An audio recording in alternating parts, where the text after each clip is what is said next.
Yo, yo. You already know what's going on, man. We outside, baking it up. Well, just finished baking it up. I try not to do too much smoking on YouTube. They'll block it. They real tight. They real tight about everything, especially if you're trying to monetize. But just finished pulling on a nice hefty cone in a good zone. Feel like I'm getting some raindrops. Getting some raindrops and things. About to go get on my little stoop by my trees. I ain't gonna go on the porch today. Ain't gonna go on the porch today. That's my nighttime spot. Hope everybody having a good afternoon, man. I'm having one. Very busy morning. I dropped 26 videos earlier this morning on the Fish Out of Water channel. 26 of them things. But I was working. Like, I had got up 4 o'clock this morning and just started rolling. Getting things done. Video, music. Edit. Drop. But outside of that, in between, while I'm editing videos, I'm watching a show on Netflix called Detective Hole. I think that's what it is. They called him Hole on the show, but in English, translated as Detective Hole. It's cool, the usual alcoholic detective who spirals after his partner dies in a car accident that he involved them in because he was drunk and driving on the job, and they get hit by a train on the partner side and he dies. Not the driver, right? Not the driver, right? So yeah. And the story goes on from there. He gets back on the job after the accident, but he's obsessing over the accident. But he's sober because he meet this young lady and he likes her, so he's staying sober for her. And then his new partner gets killed. And that's when he starts to spiral back into the alcoholism. But it's 9 episodes. I'm on episode 5. Right now, he's getting out of the binge in the second alcohol run. And he's trying to clean it up and actually solve the case of who killed his partner. Which he has the right person in mind, but he can't prove it.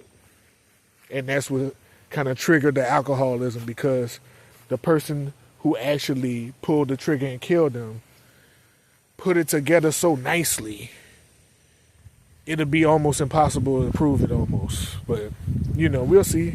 Like I said, I'm on episode 5. I ain't nowhere near the end. Outside of that, in between that time, I've been seeing a lot of discourse on Twitter about J. Cole interviews. I never sat down and watched none of them. I'm not a big interview watcher because I kind of want to like the artist. And a lot of times when you watch interviews, it can kind of turn you off to the artist, because some artist personalities are just not made for interviews. None of that. Just make your music, stay quiet. You don't need to talk. Because I seen one clip on Twitter where he said, I don't feel like I'm the best rapper alive. That's just my persona. It's like, I get that. That's being honest. See, J. Cole, to a fault, I think his issue is he's trying to be a normal guy, but he's not a normal guy. But he's trying to hold on to some normalcy, and he don't want to have the big ego. He don't want to be the big superstar. He just wanted to be an elite MC, get respect as an elite MC, and then go about his business. But in the business that he's in, if you're going to do a media tour, you're going to be subjecting yourself to certain scrutiny that you wouldn't be subjected to if you just stay quiet like Kendrick do. Kendrick just stay quiet. Shit, Drake been actually quiet too. He hasn't even been saying nothing lately. But you just turned up the beef all over again. I felt like it just started kind of dying down a little bit. The whole Kendrick Drake shit just started dying down a little bit. And then he goes on this Meteor tour and turn that bitch right back up. And he wasn't even in it. That's the bad part about it. He went turn it back up and he wasn't even in it. He dipped his foot in the water and got the hell up out there. He saw them sharks and left. But he turned the discourse all the way back up. Nah, Drake Kendrick, blah, blah, blah, blah, blah. So I know that's what y'all gonna ask him. Is about that. Y'all ain't gonna ask too much about the music. Y'all gonna ask him all kind of other questions. Because I get it. You don't really get to talk to J. Cole at all. This is my first time seeing J. Cole do an interview for real since the Breakfast Club interview 16 years ago. So I get it. People are fanned out when they get to interview him. But I think if I would watch an interview, I'll watch the Lost in Vegas interview because I know they're going to be talking about the music. Because they music nerds. So that's probably the only one. Everybody else, the Mellow, they probably going to be talking sports. Cameron, he going to be talking about the mess. I already know that. I ain't worried about watching that.